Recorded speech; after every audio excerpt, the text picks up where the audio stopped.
They had this memo. They had like 300 and something pages, and they called it the innocence memo. And that memo had so many things in it that pointed towards my innocence.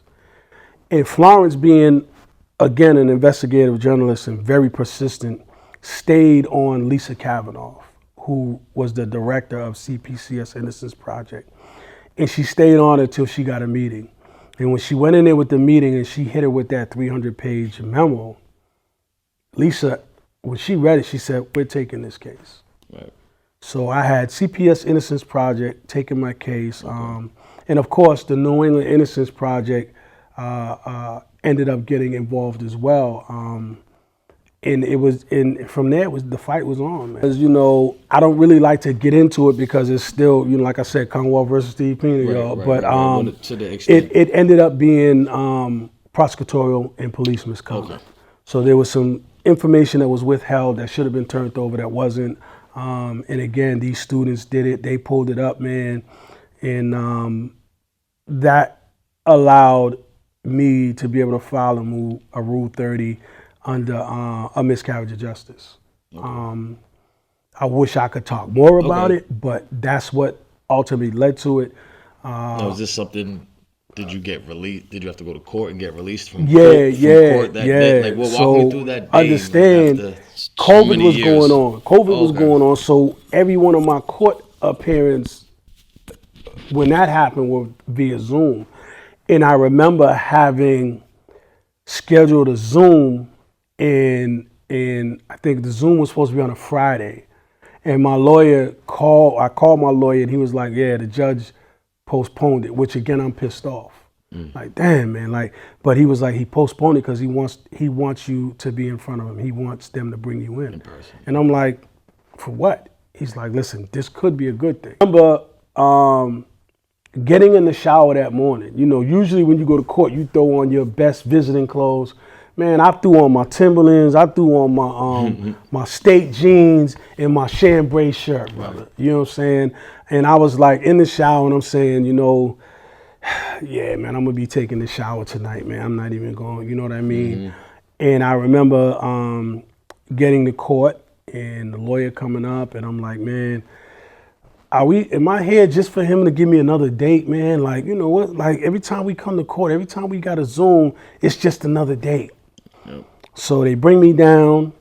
I don't notice anybody in the courtroom, bro. Because I'm just, I see one person that has on a light colored sweater.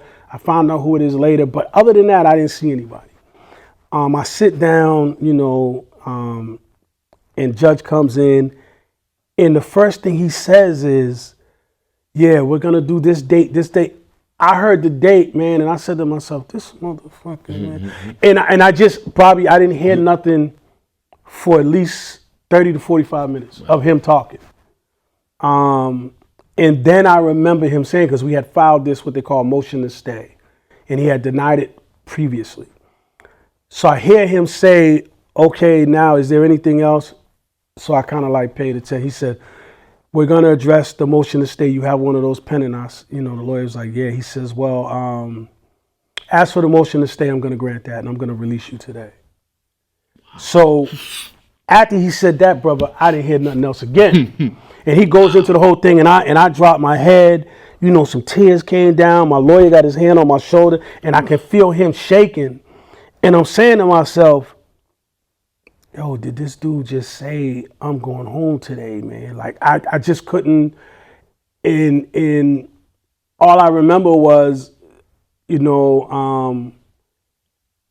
all rise for him to leave, and then the court officers came to get me, and I was going up the stairs, and I stumbled, man. And the officer grabbed me, and he goes, "What's the first thing you gonna do? Have a steak?" I said, "Nah, the first thing I'm gonna do is hug my son."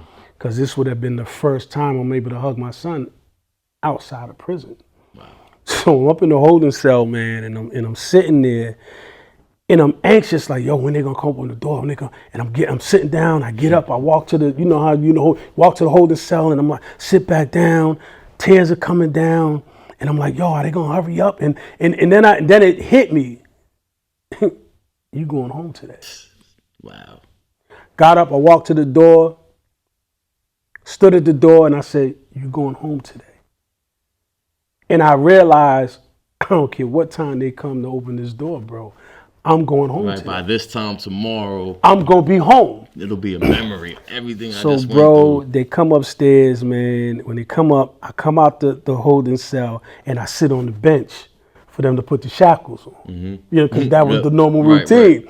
Like, and they was like, nah, you don't need it. And I'm like, huh? So I get up, man. I walk downstairs with my lawyer, man. And I remember, in this video of it too, I might have to send that to you. Yeah, but I remember them put it up on the... opening the door and hearing everybody scream. And then people running to me and me waving them away. Because the only person I wanted to hug at that time was my son. Right. And the girl that was sitting with my son had to nudge him and say, yo, and he's like, stand up, there's your dad. Right. And he's standing there, she's like, yo, go. And I'm telling him, yo, come. And when I grabbed him, bro, it was just like, you know, my mom couldn't be there because she was sick. But it was, and I held him, and my boys in the background saying, yeah, baby, get that in, hug your boy, hug your boy, yeah, cuz, hug your boy. And that's all you heard, man. What my man TT, that's all you heard. Hug your boy, cuz, yeah, man. And you know. That's beautiful, bro. And then, you know, Sean Ellis was there, man, and people don't understand the relationship that him and I have. And I look at him, and you know, people said, damn, bro, you looking at him like you was in a relationship. I said, the relationship we had wasn't what y'all, you know, wasn't, you know, it was one of them where this is my brother from day one. And we built together. We studied law together. He taught me law. And when he came home, he advocated for me. So to see him on the other side of that wall or the other side of that door, man, was emotional. You understand what I'm saying? And I hugged him, man, like that's it was, you know, brotherhood. And then going home, I remember, man, it was raining. My son gives me his phone. I'm talking to different people. My mother's at home. Somebody called her and let her know, like, yeah, he's coming home, but I don't think it registered with her. And I remember walking into my building, and I got my hands, and I'm like, 18, 20, 18, 50, I'm in the building. You know what I'm saying? Yeah. And, you know, I'm out, my cousin's there, my family's there, I'm hugging my little nephew, man. And I remember going upstairs, because my mother lives on the 6th floor, and I'm telling everybody, go in first, go in first.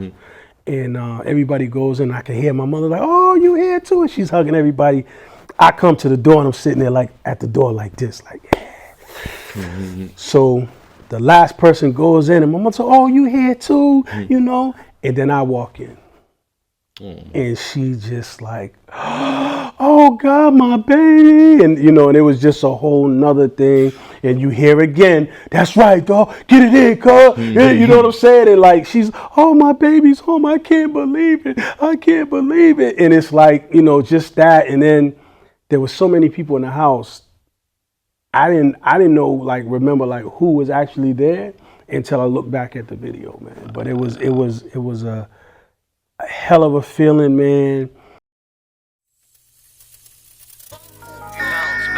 You got a moment when they see you